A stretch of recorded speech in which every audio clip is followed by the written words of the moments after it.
Assembly instructions, folding ox. Tools included: screwdriver, Phillips and slotted 2-in-1, double open-end wrench, 13mm and 15mm, Allen wrench, 5mm.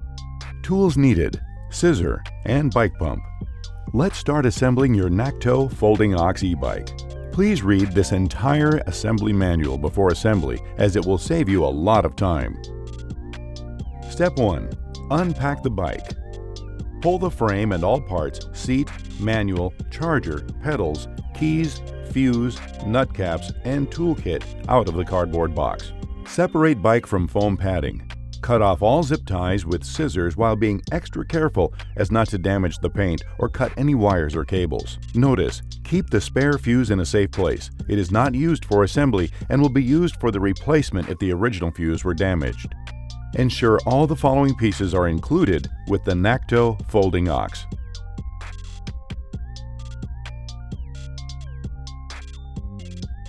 Now, stand the bike upright. Place some foam padding under the front fork if placed on the ground, or put it on a bike assembly repair stand if you have one. We want to keep your bike looking new. Step 2. Assemble the front wheel. Loosen axle nuts on the front wheel to make room for the front fork. Lift the front of the bike and lower the fork onto the wheel axle. Notice, the brake rotor should go into the brake caliper between the brake pads, and the axle should enter the fork dropouts fully. The front rotor orientation should be to the left of the fork. After inserting the front axle onto the fork, you will need to line up the axle lock washers. These are the metal washers with a bent tab on one side, with the hole at each fork. Notice, these two special fork lock washers keep the wheel from falling off if the axle nuts ever loosen up. Tighten the axle nuts by hand. Once the lock washers are in place, tighten both axle nuts with the supplied double open-end wrench. Notice, before doing the final tightening of the axle nuts, make sure the wheel is square and true with the forks. Push the black plastic nut caps onto the axle nuts. Step 3. Install the handlebar.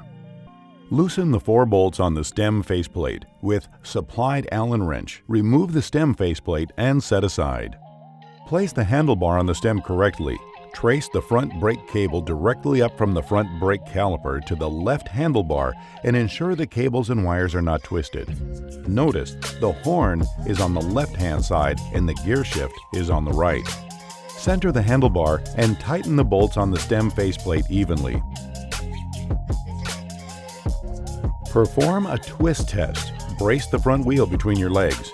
Switch hands so the opposite hands are pushing and pulling with about 20 pounds of force to make sure the handlebar and front wheel are still properly aligned.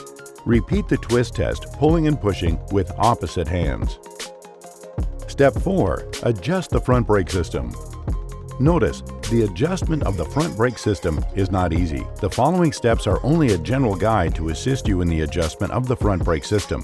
Consult a certified, reputable bike mechanic to assist with it. The end goal is a caliper that is parallel to the rotor, with an even gap, 2mm to 3mm on each side, and an adequate lever feel. Before adjusting the front brake system, make sure the axle nuts in Step 1 have been tightened.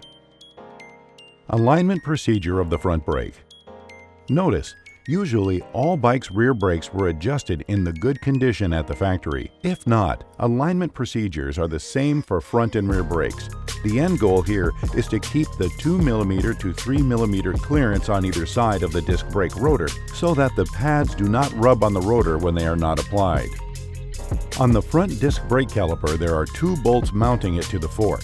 Loosen the mounting bolts until the caliper body is able to freely move side to side. Then squeeze the brake lever. This centers the caliper body over the rotor. While holding the lever, tighten the bolts. Release the brake lever, spin the wheel, and check for pad rub. If there is no rubbing, the pads are aligned. Secure the mounting bolts to full torque and your work is complete. If the pads are still rubbing, we need to do some fine-tuning. Loosen 1 bolt at a time and adjust until there is a gap on either side of the rotor. Once the pads are not rubbing, fully secure each mounting bolt and the process is complete. To achieve proper gap, It is sometimes necessary to move pads by pad adjusters. Calipers are equipped with pad adjusters that move the brake pads in or out from the rotor. Notice, turning the mounting bolt clockwise will move the pad closer to the rotor. Turning it counterclockwise will move it away from it. Adjust the mounting bolt with the supplied Allen wrench. Check and adjust the travel at the brake lever at the handlebars. Typically, the pads should feel like they are contacting the rotor at a minimum of half the lever travel. We will get it by adjusting the brake cable tension.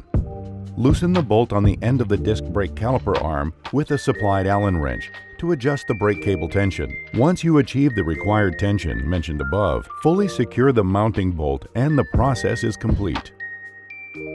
Step 5. Install the front fender and headlight. Remove the fender and headlight mounting bolt from the fork arch with the supplied screwdriver and set aside. Place the fender in position past the front fender mounting point under the front fork arch from the back of the front tire. Attach the headlight and fender to the fork arch. Pass the bolt through the headlight mount, the fender mounting point, and the fork arch mounting point. Thread the lock nut onto the bolt end and tighten with the supplied screwdriver. Notice, the fender bracket will go in between the arch bracket and the headlight bracket. Attach the fender mounting arms to the front fork. Ensure the fender is centered and tighten both the mounting bolts. Center the headlight and adjust the angle slightly downwards to illuminate the road ahead and not blind oncoming traffic. Use the supplied Phillips head screwdriver to loosen the headlight angle adjustment bolt. Tilt the head slightly to the optimal position and then tighten it in place securely. Step 6. Install the seat. Open the quick release lever by hinging it fully open. Insert the seat post into the seat tube. Adjust the seat post up or down to a comfortable height, while ensuring the seat post is inserted into the frame past the minimum insertion point. Close the quick release lever to secure the seat post and check that it cannot move. If needed, use the thumb nut to add tension to the clamp so there is some resistance when the lever is in line with the clamp bolt. Step 7. Install the pedals.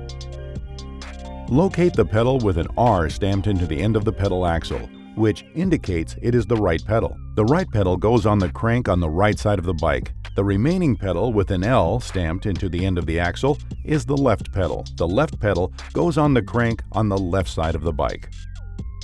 The right pedal is threaded to tighten by turning clockwise. The left pedals are reverse threaded and tightens counterclockwise. Carefully thread the pedal onto the crank by hand slowly. Further tighten with the supplied double open-end wrench. Do not cross-thread or damage the threads. Step 8. Inflate the tires. Check that the tire beads and tires are evenly seated around the rims. Use a pump with a Schrader valve and pressure gauge to inflate each tire to the recommended pressure indicated on the tire sidewall. Do not overinflate or underinflate tires. Step 9. Charge the battery. Operate the electrical system when the battery has been adequately charged and the battery is secured to the frame mount. Your Nakto bike comes partially charged. We recommend you connect the charger input plug, 110-220 volt plug, to the power outlet for 3 to 4 hours. The charger light will go from red to green when it is fully charged. Step 10. Ensure all hardware is tightened properly following recommended torque values.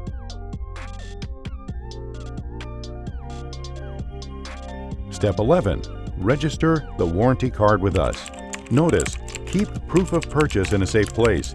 Keep packing in box for at least 2 weeks from the date of purchase, as we do not provide a box for returns if needed.